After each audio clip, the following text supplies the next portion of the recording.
In this video, you'll learn how to create a select query with multiple data sources. You'll learn how to use joins to create a match between the multiple sources. You'll also learn about the various types of joins available.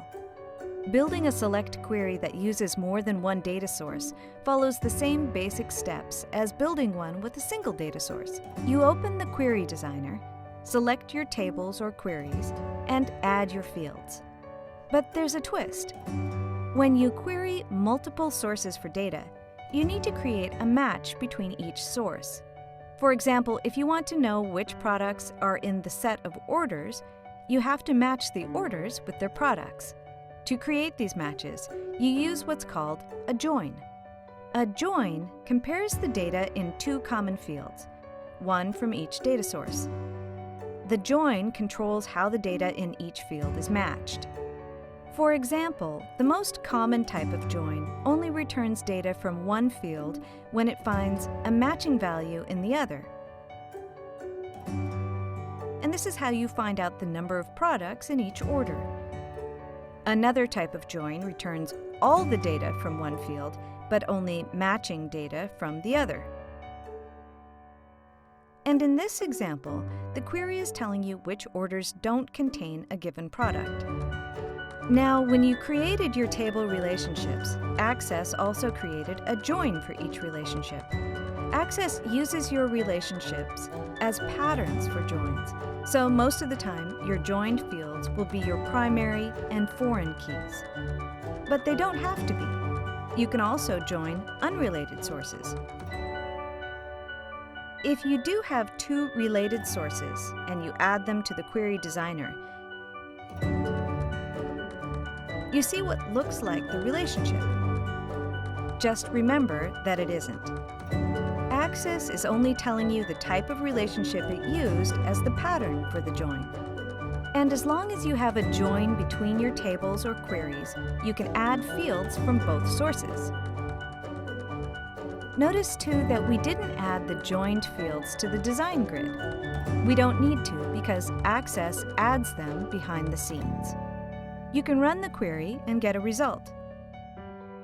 Now let's take a closer look at joins, because you need to remember a couple of key points. First, you can set or change the type of join by right-clicking or double-tapping the join line and selecting Join Properties. These settings control the type of join in your query, and these are the most common types of joins. This option creates an inner join. This is the type of join that returns matching data from both tables. Access creates this type of join whenever you create a relationship. The second option creates a left outer join, which means that your query returns all the data from the table listed on the left and only matching data from the other table. The third option creates a right outer join, and you can probably guess what happens. The query returns all the data from the table on the right and only matching data from the table on the left. You typically use outer joins when you want to know what hasn't sold, or more generically, when something hasn't happened. Recall that these are the three most common types of joins. You can also use cross joins and unequal joins, but these aren't used very often. The other key point about joins is that relationships and joins are not the same thing. A relationship is a set of rules that controls referential integrity, how you add and delete data. A join controls how your query matches data, but the two can be kind of similar.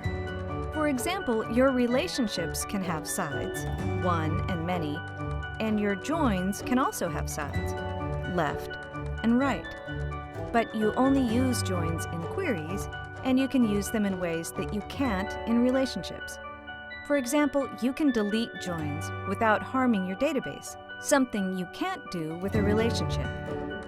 Also, you can add joins where relationships don't exist. For example, you can join a field in a table and a field in a query as long as those fields have matching or compatible data types. Now you know how to work with joins to create a select query with multiple data sources.